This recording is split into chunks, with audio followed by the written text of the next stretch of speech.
বিশ্বাস করো বন্ধু, তোমার জন্য এখন আমার মায়া লাগে না, চোখের পানি আসে না, আমার মনটাও কাঁদে না। তো বন্ধুরা, কেমন লাগছে আমার গানটা কমেন্ট করে জানাবা। আল্লাহ হাফেজ।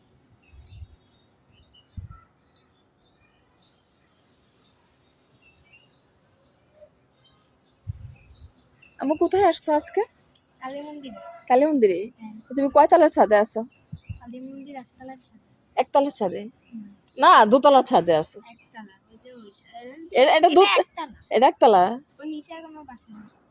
ও আচ্ছা। বন্ধুরা, আবার মনে করো না যে আমরা হিন্দু, আমরা কিন্তু হিন্দু না, আমরা হচ্ছে মুসলিম।